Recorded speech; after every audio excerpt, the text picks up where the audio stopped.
Welcome back, everyone, to another reaction video. Well, ever since I got back from my visit to Normandy back in June of this year, this is a story that I've wanted to take a deeper look at.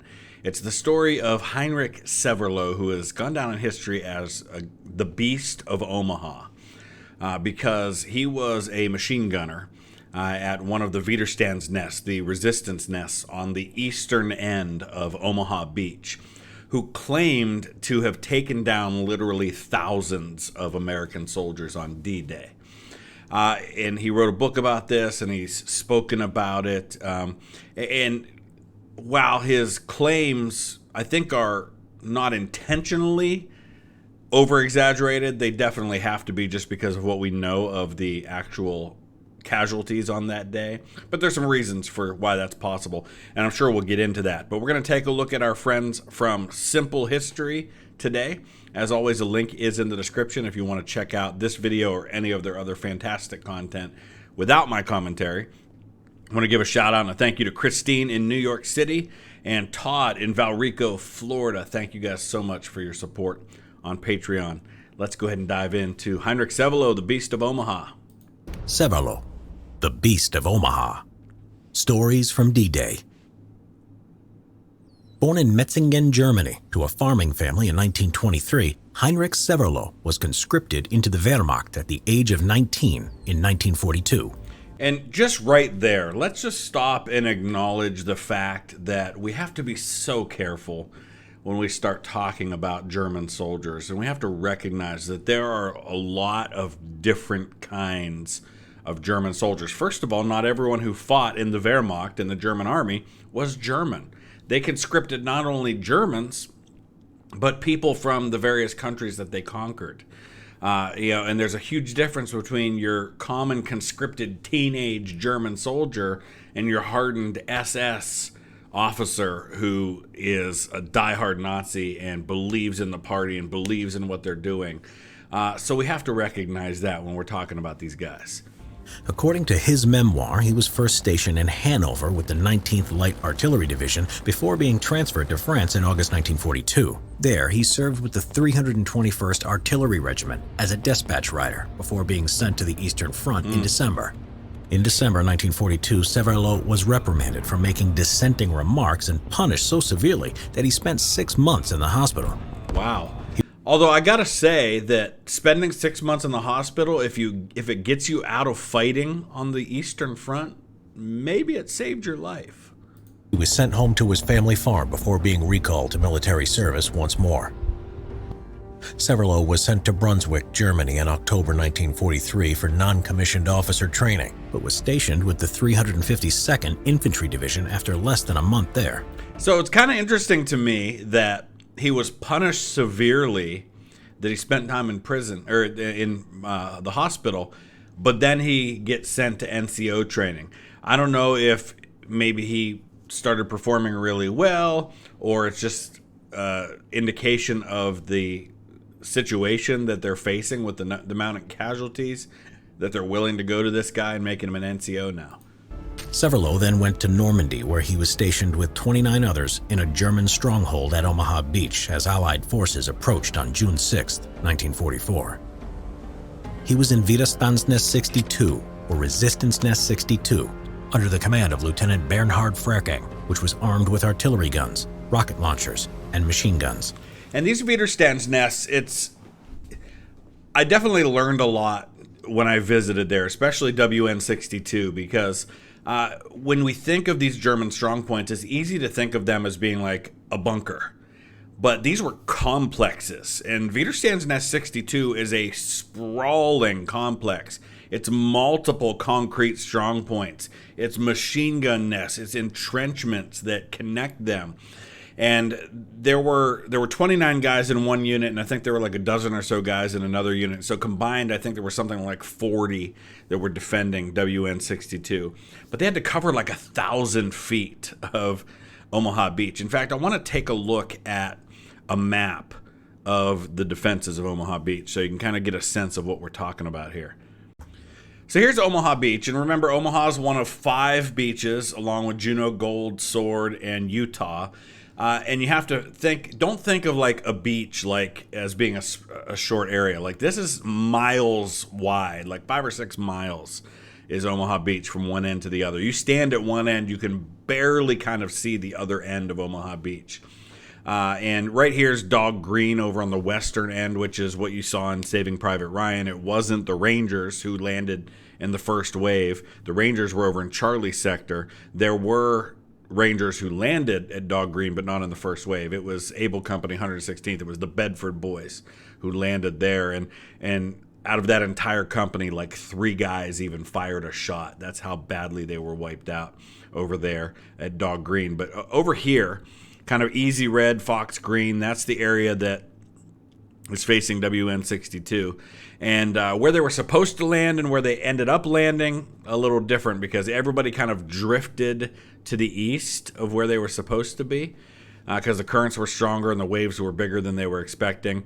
And you see these exits, or draws they were called. These are the areas that they have to clear so that the armor and the tanks, and vehicles can get off the beaches and get inland so they can connect.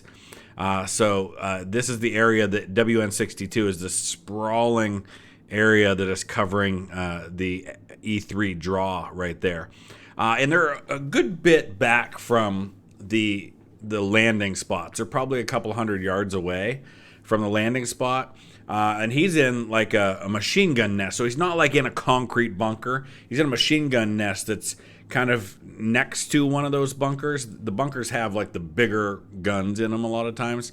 And it's all connected with trenches. It's a really cool complex to be able to visit. It's obviously doesn't look exactly like it did in 1944, but it's still very, very interesting to visit. It was actually the very first place I visited on any of the Normandy beaches. And when we were at WN62 that day, there was a body on the beach. No lie. There was a body that had washed up on the beach, and the French authorities were there investigating, and we actually watched them carry the body bag into a truck and drive away. That was my first experience at Normandy at Omaha Beach. 500 hours. The fog had faded away, and Severlo could see the assembled mass of enemy ships on the horizon. And so think about this. If you're this guy, right? You got 40 guys to cover an area of about 1,000 feet, okay? 3 football fields is what you've got to cover with 40 guys. And you've got this massive armada, this navy. You've got the planes that have come in and dropped bombs. You've got naval gunfire coming in on shore. You've got thousands of men being landed on the beach. Massive. Then he heard a drone of bombers. Everyone in WN62 jumped into a dugout or bunker as bombs rained down. However, they had missed their target, instead hitting the areas behind the strong points. It's one of the reasons why Omaha was so much deadlier than somewhere like Utah Beach, is because, for one thing, the bombers missed their targets badly at Omaha Beach. Then, after a short pause, the ships now opened fire, bombarding the shore. According to Severlo, thick, bright gray chalk dust filled the air. Smoke and the dirt flying around blackened the sky, interspersed with flashing bolts of lightning. It seemed as if the whole world would disappear in the roaring, howling, and crashing inferno of exploding shells. I mean, you've got small guns on these ships, right, with like 5-inch, 6-inch shells. But you've also got battleships that are firing on you, so they're probably firing 12, 13, 14-inch guns. Some of the men in WN62 were only slightly wounded, but none were killed. As Severlo looked up and returned to his MG-42 machine gun, he saw 48 landing craft getting closer to the beach. And it's important to note here that there weren't as many MG, everybody talks about the MG-42 as being like this wonder weapon for the Germans, like the best machine gun of the war. But number one, you couldn't fire the thing nonstop, right? You can't just go. You could fire in short bursts, and eventually the barrel would overheat, and you'd have to switch it out. But you could kind of keep firing bursts if you could keep switching out the barrels, which they typically did. But they also didn't have that many MG-42s at Omaha Beach. They had a few here and there, but they had MG-34s and other guns as well. According to Severlo, he and his fellow German troops received orders from Lieutenant Berhard Ferking to fire when the enemy was knee-deep in the water and still unable to run quickly. As the American soldiers waded in the water, the order was given, and all at once, the mortars, machine guns, and field guns opened fire, causing panic among the first enemy wave. Many sought cover behind the tank obstacles. Severlo opened fire with the MG-42 machine gun at the American troops. He was fed ammunition by a soldier he didn't know. He recalled one of his shots as it struck an American soldier in the head. First, the steel helmet fell off. Then his chin fell on his chest. Severlo watched as the water sprayed up where the machine gun bursts had landed. And when the... I want to say, too, that if you look at what Severlo wrote about all this, he did this much later in life. He wasn't doing it... I don't get the impression from what I've read of his accounts that he was bragging about it. He was trying to tell a story from his perspective, because we don't very often get these great firsthand accounts from the German perspective. But he has repeatedly expressed a great deal of remorse over the lives he took that day. But put yourself in his position, right? He's not fighting for Germany at this point. He's not fighting. He's fighting for survival. These guys are landing and they're going to kill you. So you're trying to kill them back. All you're thinking about in that moment is survival. Small fountains came closer to the GIs. They threw themselves down. Very soon, the first bodies were drifting in the waves of the rising tide. He aimed slightly beyond the dark shapes that were the corpses of GIs as more men drifted in the tide behind them. In a short time, the Americans down there had been taken down. Severlo claimed he fired his machine gun for 9 straight hours, firing around 12,000 rounds. He only took breaks to reload or to let the weapon cool down. And like I said, they would often switch out the barrels. And that's an important thing to note here, right? That there were certain spots on Omaha Beach that were taken within an hour or two, like some of these areas. Other areas did fight on for a good bit of the day, and we know that some of these guys at WN62 did fight for a good bit of the day before they were driven off. And this is certainly plausible that that was the case. It's absolutely plausible that he fired 12,000 rounds of ammunition. And it's also possible that he thought he took down a lot more people than he did, because if you're firing at men that are coming onto the beach, a lot of those guys are going to go down just out of instinct. And from his perspective, a couple hundred yards away in many cases, he may very well have thought that he hit those guys. While reloading, 1 or 2 Americans would take the opportunity to move closer, only to be shot down by one of the other gunners in the bunker. As his MG-42 cooled down, Severlo fired a rifle instead.